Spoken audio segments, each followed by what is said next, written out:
Сьогодні вже очевидно. На всіх зустрічах тристоронньої контактної групи всі питання, які обговорюються, впираються в одне. Росія і ОРДЛО заявляють офіційно, що поки не буде змінена постанова Верховної Ради, то всі питання будуть заблоковані. Ну а вот вице-премьер и первый заместитель Кравчука Алексей Резников на прошлой неделе, в пятницу, выступая с трибуны Верховной Рады Украины, предложил Верховной Раде принять некое альтернативное решение относительно местных выборов, которые якобы позволят разблокировать вот этот переговорный процесс. Давайте его послушаем. Але якщо парламент України зможе проявити колективну мудрість і ухвалити якесь інше рішення, яке підкреслить сприйняття Україною Мінського процесу як наразі безальтернативного майданчика переговорів, яке підтвердить повноваження української делегації і продемонструє довіру до неї. Таке рішення дасть важливий сигнал нашим західним партнерам та міжнародним посередникам з ОБСЄ. Воно б розширило поле маневру для нашої роботи в трьохсторонній контактній групі. Тим більше, що згадана постанова де-факто зникне як чинник після 25 жовтня. Какое мудрое решение от вас ждет Резников? Ну, це до Олексія Юрійовича питання безпосередньо. Давайте я так відповім. Но он же от вас ждет. Він з нами зустрічався, в тому числі на закритому засіданні комітету, і позицію комітету він знає, а наш комітет є профільним, і він знає, що вона є однозначна. А яка позиція вашого профільного комітету? Що постанова вийшла, постанова ухвалена, постанова цілком відповідає інтересам України, нема предмету для перегляду. Крапка. Это правда, да. У меня как раз это ваше постановление Верховной Рады Украины в руках. И вот я думаю, ви розподіляєте четвертий пункт, щоб глядачі розуміли.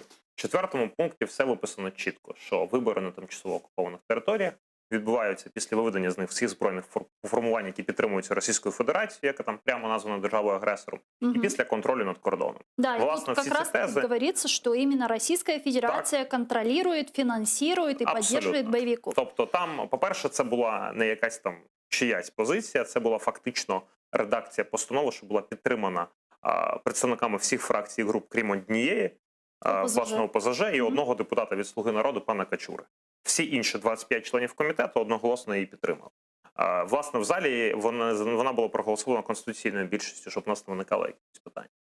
Тепер з приводу позиції пан Резніков там сказав, що якісь зміни чи мудре рішення допоможуть, так би мовити, українському представництву ЦКГ набрати певної ваги, що вони дійсно повноважені представляти Україну, якось так він висловився. Я думаю, щоб це відбувалося, спочатку представники ТКГ мають погоджувати свої дії, власне, з парламентом, органом законодавчим, і принаймні синхронізувати дії. А не щоб спочатку парламент чув якісь незрозумілі абсолютно тези від пана Кравчука, від пана Фокіна. Я ж кажу, добре, що там є пан Резніков, який абсолютно є на українському боці і чиї позиції є однозначними. А потім намагалися спільно якось вирішити ті питання чи пастки, які країна-агресор безпосередньо розставляє по відношенню до нас. Тому позиція з приводу постанови ґрунтується на трьох речах. Перша річ суто державницька. І так, цей четвертий пункт, ми ж розуміємо, що безпосередньо на ці місцеві вибори він не впливає. Але суто з державницької політичної точки зору він абсолютно правильний. І вибачте, йти на поступки і дозволити Російській Федерації вказувати українському парламенту, який обрали громадяни України, що їм робити, це вже неприпустимо як з точки зору української державності, так і з точки зору геополітики. Даже если внести изменения в этот четвертый пункт, избирательный процесс... Друга історія юридична.